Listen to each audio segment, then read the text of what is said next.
Que la grâce du Seigneur Jésus-Christ soit avec tous. Bonne année, bien-aimés dans le Seigneur. Que la joie du Seigneur soit votre force et votre partage. Que l'Éternel lui fasse sa grâce sur toi et qu'il t'accorde la paix à toi, tes proches, ta famille, ta nation et ton église, bien-aimé.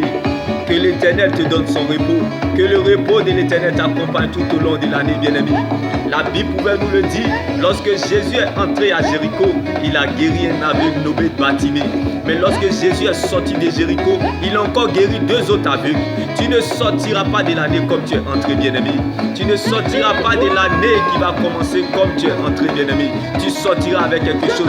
Car lorsqu'on entre dans sa présence, on ne sort pas bredouille. On sort toujours avec quelque chose.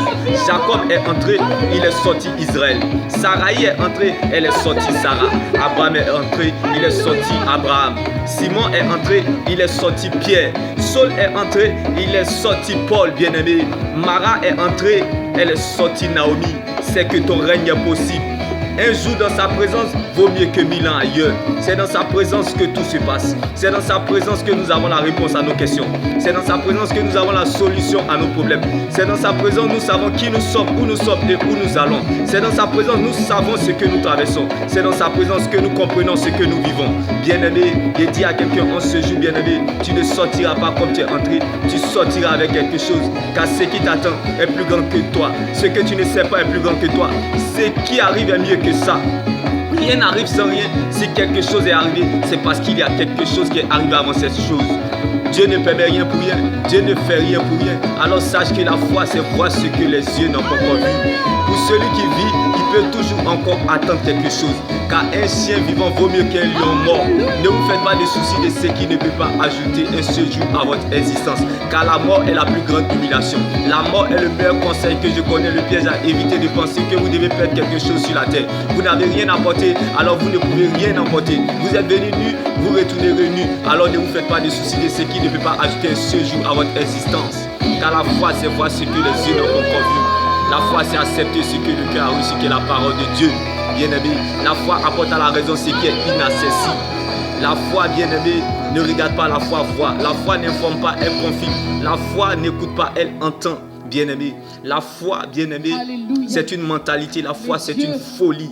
Bien-aimé, la parole de Dieu, c'est la seule terre solide sur laquelle nous pouvons nous tenir. Je ne sais pas si l'espérance en la parole de Dieu fait vivre, mais moi, elle m'empêche de mourir. Si ta parole ne faisait pas ma joie, Jésus, dans mon malheur, je serais déjà mort. La parole de Dieu, c'est la seule terre solide sur laquelle nous pouvons nous tenir. La parole de Dieu finit toujours par remettre chacun dans le couloir de sa destinée. La parole de Dieu, c'est le carburant de ta gloire. La parole de Dieu, bien-aimé, c'est le médicament qui donnera la santé à ta destinée, bien-aimé. La parole de Dieu, c'est la seule prophétie qui ne rate jamais son but. Car lorsqu'elle t'attend la tête, elle compte sur elle-même pour t'accompagner. Si c'est à cause de toi, tu perdras la bataille. Mais à cause d'elle, tu gagneras le combat. Il dit à quelqu'un ce jour, celui qui a fait le testament est vivant. Jésus-Christ de Nazareth. Oui, bien-aimé, il est le premier et le dernier. Le départ et l'arrivée de toutes choses. Le début et la fin de toutes choses. Le commencement et la finition de toutes choses. Dieu ne commence jamais quelque chose sans l'achever. Dieu ne fait jamais le contraire de ce qu'il dit. Lorsqu'il t'attend la tête, il compte sur lui-même pour t'accompagner. Quand Dieu révèle les faits, il va jusqu'au bout de sa délivrance complète. Alors laisse-moi t'annoncer cette bonne nouvelle, que la fête changera de camp. Ton règne est possible en 7 jours, en cette année. Car la Bible pouvait nous le dire.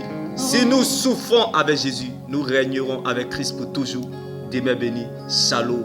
Car Dieu n'a pas encore fini avec toi. Il dit à quelqu'un ce jour, c'est juste une période de la vie et non la fin de ta vie. Certes, tu ne peux plus retrouver l'étape que tu as perdue, mais tu peux quand même réécrire une nouvelle page avec Jésus-Christ. Car bien aimé, la meilleure prédication, c'est votre propre histoire avec Dieu.